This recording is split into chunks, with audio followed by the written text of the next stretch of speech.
40-45 बरस तक हमने के कांग्रेस के राज बनाई जा, फिर 15 बरस गरीब के बेटा लालू जी के राजा बनावल गई। अभी 20 बरिस से नीतीश बाबू कुर्सी पर बैठल बा। दिल्ली में हमने के मोदी जी के भी बैठा के देख लेनी जा। राउर लइकन के जिंदगी ना सुधरल तब आइल मनन कोनो प्रशांत किशोर रउआ हमार बात सुनो, हमरा पर भरोसा करके हमरा के वोट दे दे तो एकर का गारंटी बाकी जीतला के बाद हम धोखा ना करब। अरे भाई वोट से पहले तो सब बढ़िया बतियावेला, वोट से पहले सब आदमी अच्छे बतियाता है, वोट आपका लेने के बाद आपका गला काटता है। इसीलिए हम वोट नहीं मांगते। अभी 15 मिनट में आपको एक रास्ता दिखाएंगे, समझाएंगे। अगर आपको ठीक लगे, अगर उस रास्ते को आप समझ लिए तो उसके बाद जिसको मन है उसको वोट दीजिए।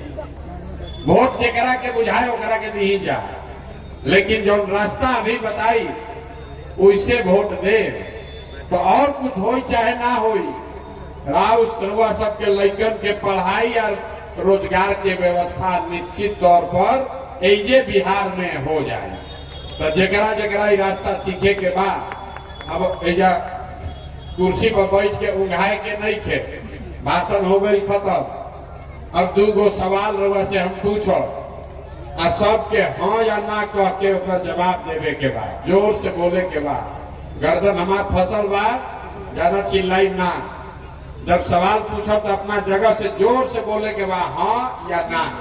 अब 5-7 मिनट में अभी रउआ दिखी कि रउआ गरीबी, परेशानी, नाली गली, पेंशन, राशन के जो समस्या बा एकर कारण क्या बा और एकरा से निकले के उपाय क्या बा। तो जितना आदमी एजा आइल बानी जा, सब आदमी तनी सोच के बताई जा। रउआ गांव पंचायत में और कुछ होके चाहे ना, रउआ सबके लइकन के बच्चन खातिर बढ़िया पढ़ाई या रोजगार के व्यवस्था होके के चाहिए कि ना होके के चाहिए। हाथवा उठावे के बाद मुंह से जोर से बोले के बाद हाँ कि ना। जोर से बोलिए होना चाहिए कि नहीं। नेता सब अपना खून चूस ले वाला सन के मुंह से आवाजों नहीं क्या निकलो। अरे हाँ कि ना होके के चाहिए, होके के चाहिए ना भाई। तो हम तो ना समझे नहीं एजा आदमी कितना समझदार बा। चाहे रउआ पढ़ल लिखल बानी की अनपढ़, महिला बानी की पुरुष, अगड़े हैं या पिछड़े, हिंदू हैं या मुसलमान, गरीब हैं या अमीर, सब आदमी पहले ही से कह रहा है कि ना भैया पढ़ाई या रोजगार तो हो कहीं के चाहिए। इतना बुद्धि तो सबके बाद कि अगर लइकन के पढ़ाई रोजगार हो जाए तो कोई मुखिया बनस, कोई विधायक बनो, लालू बनस की नीतीश बनस, मोदी बनस की प्रशांत किशोर बनस, अगर राउर लइका के रोजगार पढ़ाई हो जाओ तो जीवन सुधर जाए। इतना बात आप सबको पहले से पता है। तो अब दिखाते हैं राउर बर्बादी के कारण। सब आदमी, हर आदमी जरा अपने अपने बच्चों का चेहरा याद कीजिए। सब आदमी अपना अपना लइकन के चेहरा याद कर ली जा और अपना लइकन के नाम पर एक बार ईमानदारी से बतावे के बाद आप में से किसने जीवन में एक बार भी अपने बच्चों के पढ़ाई रोजगार के लिए वोट दिया है? देखिए कैसे सन्नाटा फैलल, चुप। कितना जोर से भी आवाज निकलल है, ए भैया पढ़ाई या रोजगार होके के चाहिए। जब बैठ के दिन भर गरियावत और आदमी, ए भैया अफसर लूट ले लो, ए भैया मुखिया चोर बा, ए भैया लालू गलती कैल, ए भैया नीतीश भ्रष्ट बारा। अरे भाई रउआ तो अपना लइकन के खातिर आज तक पढ़ाई खातिर रोजगार खातिर वोटे न देनी तो दूसरा के दोष काहे देता नहीं। अब कोई खड़ा होके कही ए भैया एकर का गारंटी बा कि लइकन के पढ़ाई रोजगार खातिर वोट दिहल जाई तो हमनी के भेटा जाए। बिहार में तो जौना नेता के वोट देता नहीं जा कोई कामे नहीं के करो। एकर का गारंटी बा कि पढ़ाई रोजगार खातिर वोट दिया तो वोट पढ़ाई रोजगार हो जाए? बिल्कुल इसका गारंटी है।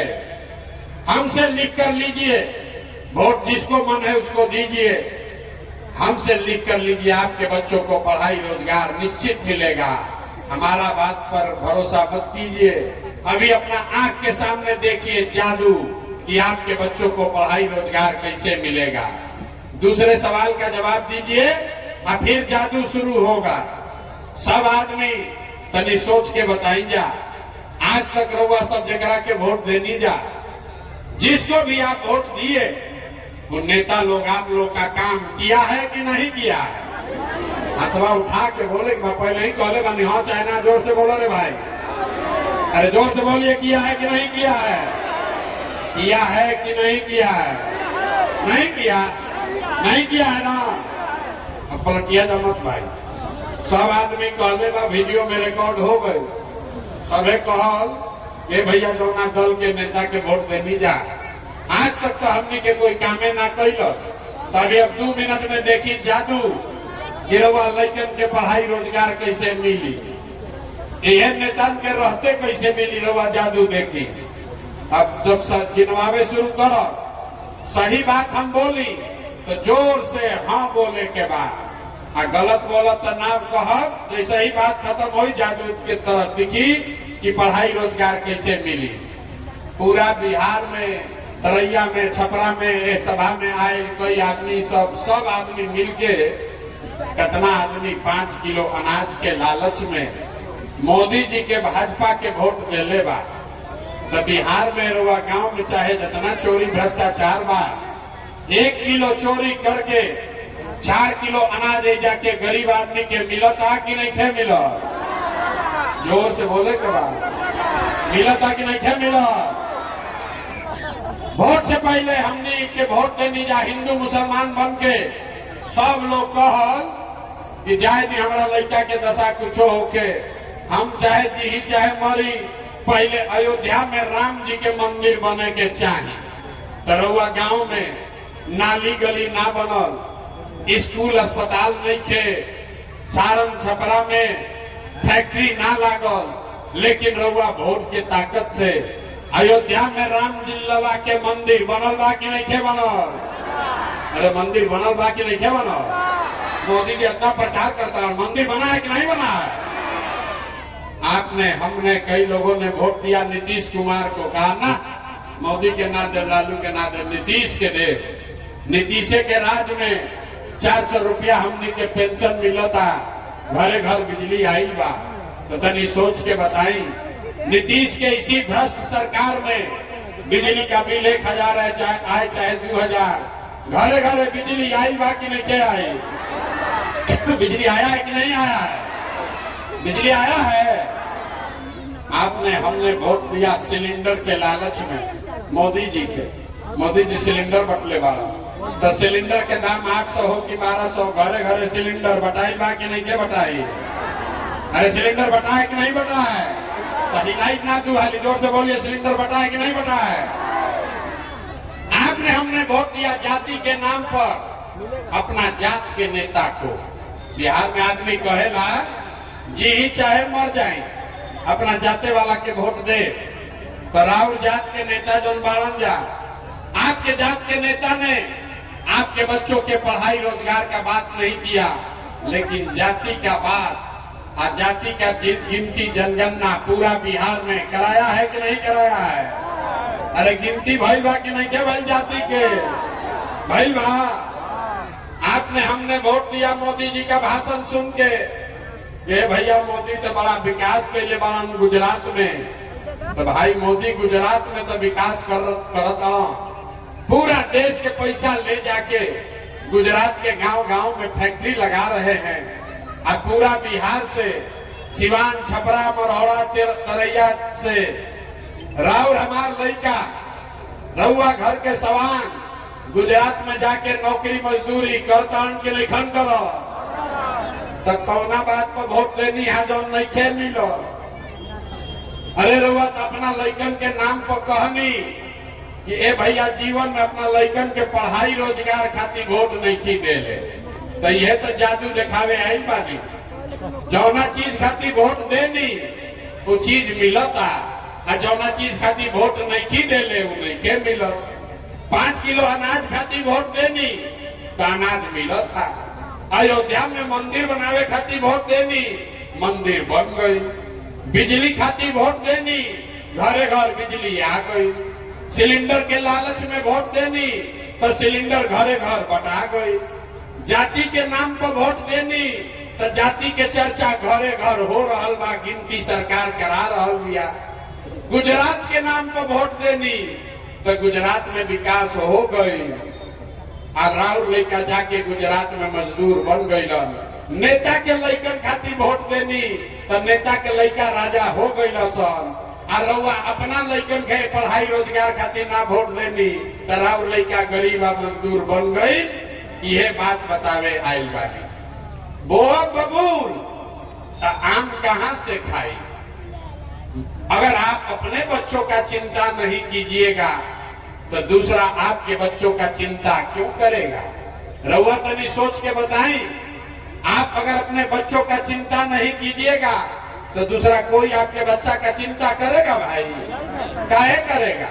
जब आपको अपने बच्चे का चिंता ही नहीं है तो लालू, नीतीश, प्रशांत किशोर आपके बच्चे का चिंता काहे करेगा? और अगर कहता है कि करेंगे तो झूठ बोल रहा है, आपको मूर्ख बना रहा है वोट लेने के लिए। तो आपको अपने बच्चों का चिंता होना चाहिए कि नहीं होना चाहिए? तो हाथों उठा के बताइए तो किसको किसको है? हाथ उठाइए एक आदमी और बताइए आपको अपने बच्चों की चिंता है कि नहीं है? जोर से बोलो, अपने बच्चों के नाम पर है कि नहीं है? है कि नहीं है? सबका सब झूठ बोल रहा है, पूरा गांव में झूठ बोला था। रउआ हाथ उठा देनी ऐसे झूठ हो। हे भैया, हमारा लड़कन के बड़ा चिंता बा। हम अभी रउआ गांव में आयल बानी। 5000 गांव में हम पैदल चल के गई 2 बरिस में।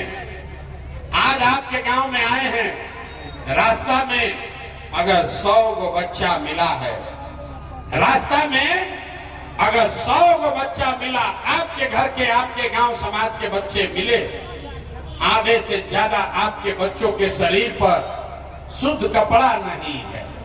एक गर्मी में जितना छोटा बच्चा या खेला ताड़न घुमा ताड़न देख ली, ज्यादातर बच्चों के पैर में हवाई चप्पल भी नहीं है। आपके बच्चों के पैर में चप्पल नहीं, शरीर पर कपड़ा नहीं, खाने के लिए भोजन नहीं, पढ़ने के लिए विद्यालय नहीं। आपका बच्चा बीमार पड़ता है तो दवा डॉक्टर अस्पताल नहीं। और आप कहते हैं कि आपको हमारे बच्चे, आपको अपने बच्चे का चिंता है। अपना बच्चा के चिंता रही तो अपना बच्चों के छोड़ के नाली गली जाति या मंदिर मस्जिद पर वोट करते। बच्चा का चिंता क्या होता है? एक बार देखिए, लालू जी को देखिए और सीखिए। लालू जी को अपने बच्चे का चिंता है। लालू जी के लड़का 9वां पास ना कैलस। लालू जी के लड़का 9वां पास नहीं कैले, लेकिन लालू जी के चिंता बा कि हमार लड़का बिहार के राजा बनो। एमे कोनो दिक्कत नहीं थे भाई, जेकरे के जनता वोट दे दी हो जाए। लेकिन रउआ समझी, रउआ दुर्दशा के कारण लालू जी का लड़का 9वां नहीं पास है, लेकिन चाहते हैं लालू जी की वो बिहार का राजा बने। और आपका बच्चा मैट्रिक पास कर लिया, आईए बीए कर लिया, उसको चपरासी का भी नौकरी नहीं मिला, लेकिन रउआ आपन लड़कन के चिंता नहीं थे, लालू के झंडा लेके घूम रहा है। ये लालू के लड़का कैसे जीती? गौवा में हम चली रहा तो पूछी रहे भैया केकरा के वोट देले रहो, तो कहता भाजपा के, मोदी जी के। देखिए एजा आदमी के दुर्दशा, एजा बैठल बहुत आदमी, महिला लोग, पुरुष लोग मोदी जी को वोट दिया है। पूछते हैं काहे दिए थे, आपका काम तो कुछ हुआ नहीं। तो कहता है ना भैया, मोदी जी के जो सीना बा 56 इंच के बा, 56 इंच के मोदी के सीना बा। पाकिस्तान के मोदी डरवा दी, हम सब मुसलमान लोग के भगा दी। हम देखी रहा दुर्दशा। एजा तरैया के गांव में बैठ के रउआ बुझाता कि मोदी के सीना 54 इंच बा कि 56 इंच, लेकिन आपन लड़कन के खैला बगैर सीना सिकुड़ा के 15 इंच भइल बा। इ लोग के नइखे लौकत तो राउर लड़का ना भोगी तो के भोगी रे भाई। हम